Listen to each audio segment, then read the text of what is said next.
For you, what was the biggest reason that led to your decision, and when exactly did you make the decision to fire John Harbaugh?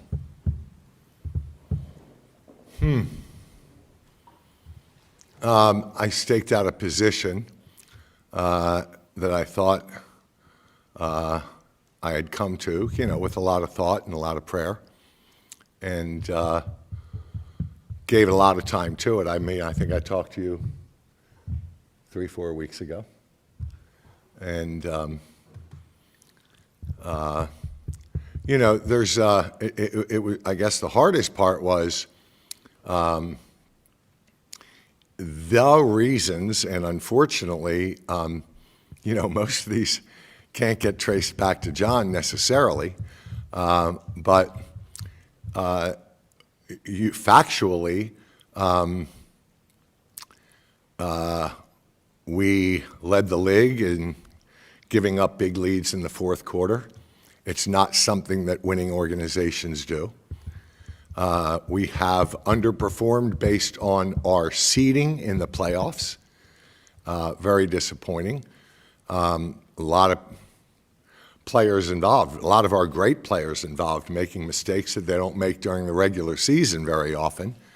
But I just thought it was something that in the last 10 years, we've won the third most games in the NFL, and yet people were saying we were underachievers. And so we were, and we had to own that. And I really can't tell you the actual time, Jameson, but sometime last week. I wasn't 100% sure until really after the loss, and fell on my instincts, and whatever I was feeling was right. I woke up Monday and I was pretty sure that I was going to do it, and I've got great partners here, and spent a lot of time with them and asking them their opinions, and I made the decision, and it was a hard one. And as you all know, in your life, timing is never right. You can't say that timing is perfect in anything. But I got to the point that I didn't believe that I would feel regret after I made that decision. And that's what instinct is. When you finally get to the point that you're pretty damn sure that you are not going to regret the decision a day or a week later, then that's the time to make the decision. Is that fair? Steve, did you speak with Lamar before you made the decision, and how would you characterize the influence he or other players' opinions on the situation had on your decision? Yeah, I talked to a bunch of the veterans, and it's funny. As you all know, you've gotten to know Lamar about as well as I have, and Lamar is really, really a non-confrontational person. And when I spoke to him Monday night, he said to me, everybody's saying I got a problem with Monken. I don't really have a problem with Monken. I don't know where that comes from. And he said, and then I hear I've got a problem with Harbs, and I don't have a problem with Harbs. I don't know where that comes from.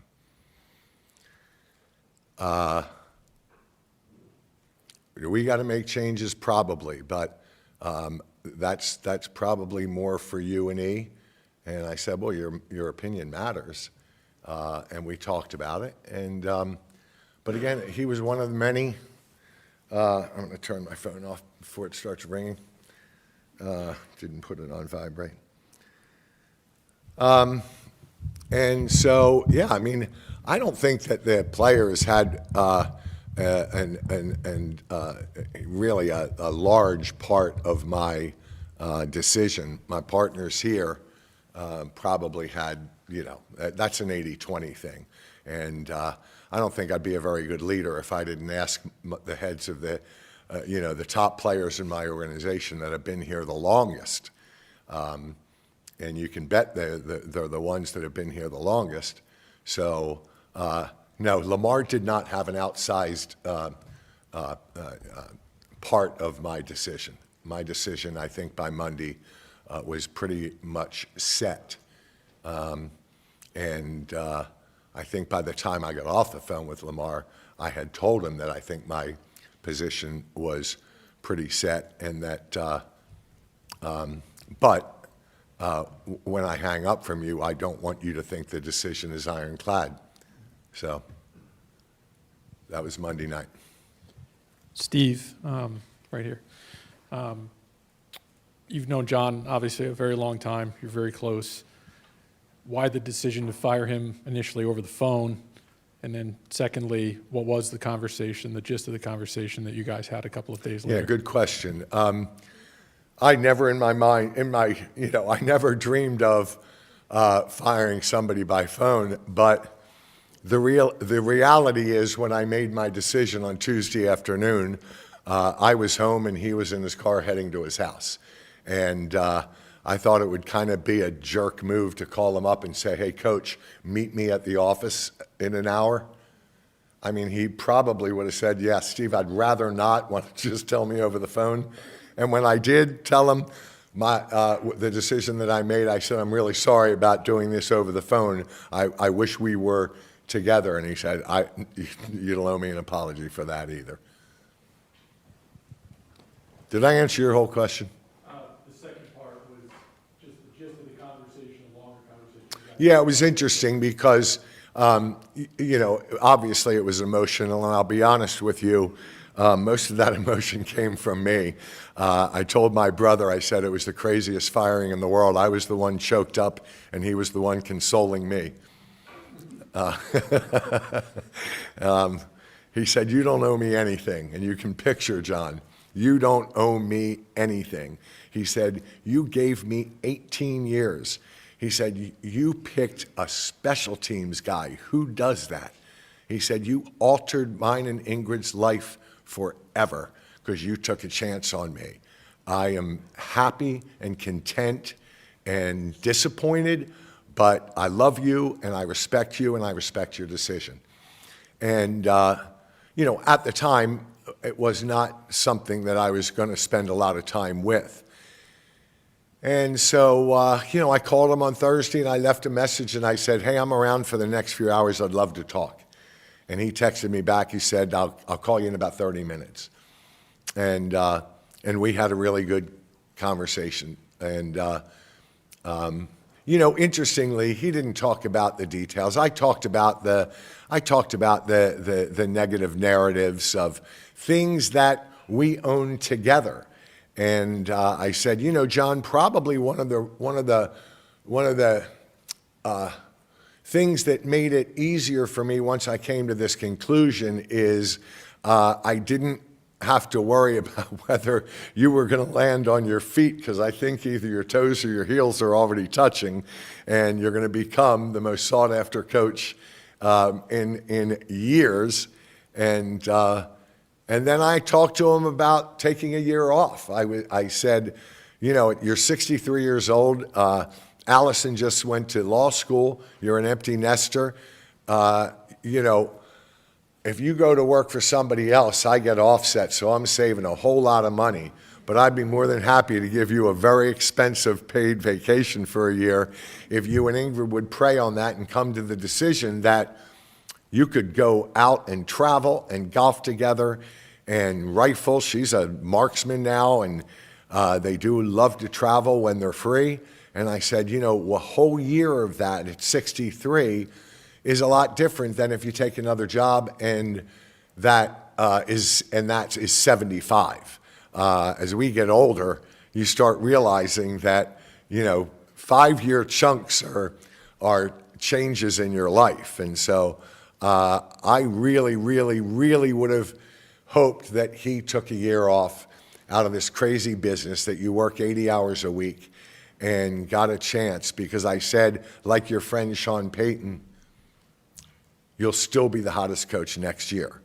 And you can do a little broadcasting and you can do a little traveling, and then you can get back into it. So sounds from what I'm reading now, he's not going to do that, but he's also interviewing in a real position of strength.